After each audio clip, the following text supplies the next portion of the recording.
Bingöl'ü var mı Bingöl'ü? Şarkı Bingöl'de geçiyor. Adam esmere aşık oluyor, esmer birine. Bu esmerler antıcağı yapmadı. Can yapıyorlar. Esmere aşık olduktan sonra vermiyorlar, kavuşamıyorlar. Adam bu şarkıyı yazıyor.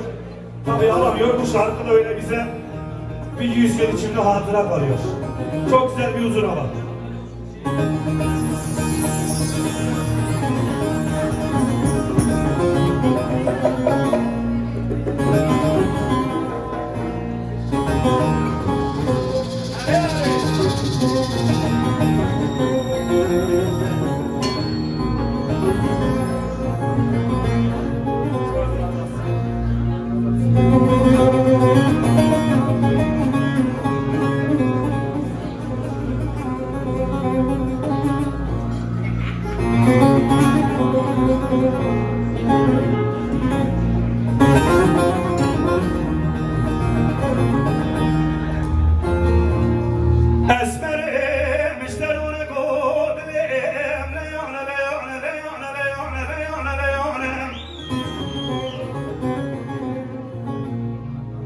Ah dilberim, demişten onu kodlem,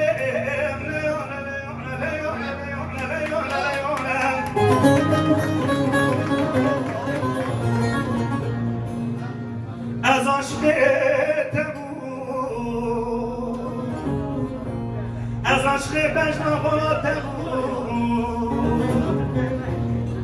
lezozan serhadim, libin gola şahudim, azil kendim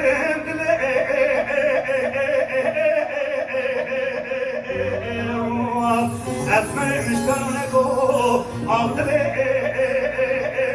بريد رولو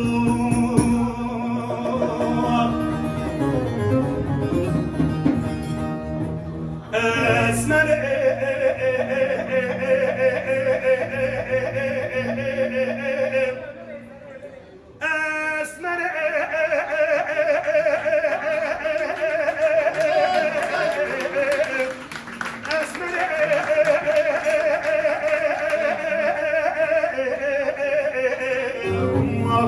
اسمر مشترانه گو وی ظالم مشترانه گو دلی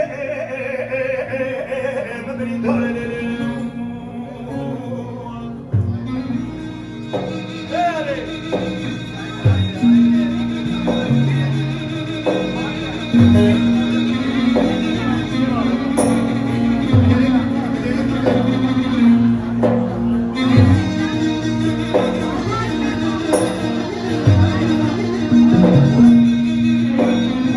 Kirven, bırakınca atosu içiyoruz.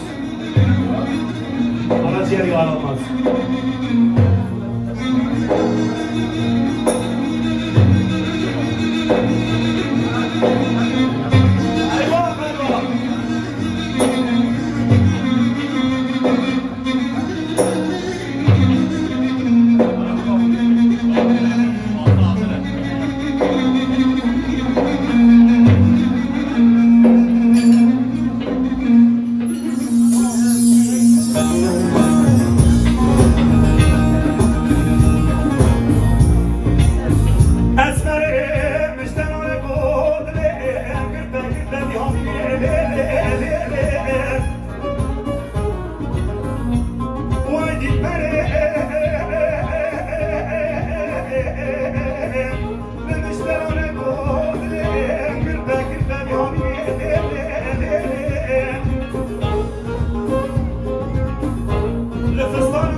Esmer müşterane go, aklı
Bilen var mı birlikte? Şu ne bu şey, bu şarkı.